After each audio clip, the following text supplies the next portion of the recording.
ഒരു cooker chicken biryani എങ്ങനെയാണ് ഉണ്ടാക്കുന്നതെന്ന് നോക്കാം. അതിനായിട്ട് ഒരു കുക്കറിലോട്ട് 2 ടേബിൾ സ്പൂൺ നെയ്യ് ഒഴിക്കുക. പിന്നെ 2 ടേബിൾ സ്പൂൺ ഓയിൽ ചേർക്കാം. സൺഫ്ലവർ ഓയിലോ നോർമൽ ഓയിലോ ഏത് ഓയിൽ വേണമെങ്കിലും ചേർക്കാം. ഇതിലോട്ട് 1/4 ടീസ്പൂൺ പെരിഞ്ജീരകം ചേർക്കാം. പകുതി പട്ട, 3 ഏലക്ക, ഗ്രാമ്പു 3 എണ്ണം എന്നിവ ചേർക്കാം. 1 ടേബിൾ സ്പൂൺ ഇഞ്ചി വെളുത്തുള്ളി പേസ്റ്റ് ചേർത്ത് കൊടുക്കാം. എന്നിട്ട് നന്നായിട്ട് അതിൻ്റെ പച്ചമണം മാറുന്നത് വരെ വഴറ്റി കൊടുക്കാം. ഇതിലോട്ട് ഒരു 3 സവാള ചേർത്ത് കൊടുക്കാം. ഞാൻ ചെറിയ സവാള ആയതുകൊണ്ടാണ് 3 എണ്ണം ചേർക്കുന്നത്. നിങ്ങൾക്ക് വലുതാണെങ്കിൽ 2 എണ്ണം ചേർത്താൽ മതിയാകും. 1 കിലോ ചിക്കനിലോട്ട് 2 സവാള മതിയാകും. ചെറുതാണെങ്കിൽ 3 എണ്ണം ചേർക്കുക.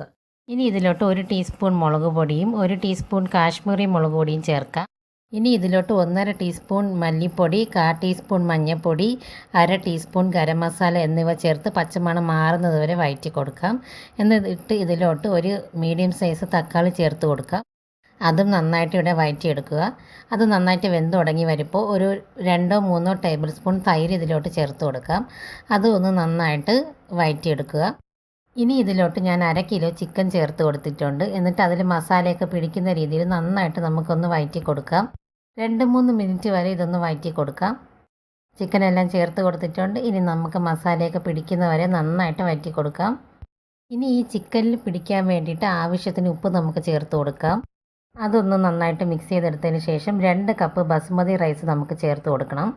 അതിലും ഈ മസാലയൊക്കെ പിടിക്കുന്നത് വരെ ഞാൻ ഈ റൈസ് ഒന്ന് മിക്സ് ചെയ്ത് കൊടുത്തിട്ടുണ്ട്. ഒന്ന് പതുക്കെ മിക്സ് ചെയ്ത് കൊടുക്കുക. റൈസ് ഉടഞ്ഞു പോവാതിരിക്കാൻ ശ്രദ്ധിക്കുക. ഇനി 2 കപ്പ് ബസുമതി റൈസിന് 3 കപ്പ് വെള്ളമാണ് ചേർക്കേണ്ടത്. ഞാനിവിടെ 3 കപ്പ് വെള്ളം തികച്ച് ചേർത്ത് കൊടുത്തിട്ടില്ല. 3ാമത്തെ കപ്പ് ശകലം കുറച്ചതിന് ശേഷമാണ് ചേർത്ത് കൊടുക്കുന്നത്.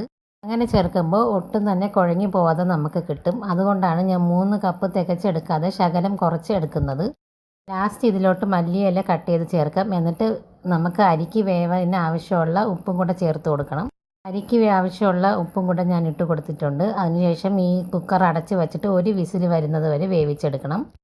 ഹൈ ഫ്ലെയിമിലിട്ട് ഒരു വിസിൽ വരുന്നത് വരെ വേവിച്ചെടുക്കുക. അത് കഴിഞ്ഞ് പ്രഷറെല്ലാം കളഞ്ഞതിന് ശേഷം ഇതിന് 5 മിനിറ്റ് കൂടെ ഒന്ന് നമുക്കൊരു ലോ ഫ്ലെയിമിലിട്ട് കുക്കറൊന്നും അടച്ച് വയ്ക്കാതെ ഓപ്പണായിട്ട് നമുക്ക് കുക്ക് ചെയ്തെടുക്കണം.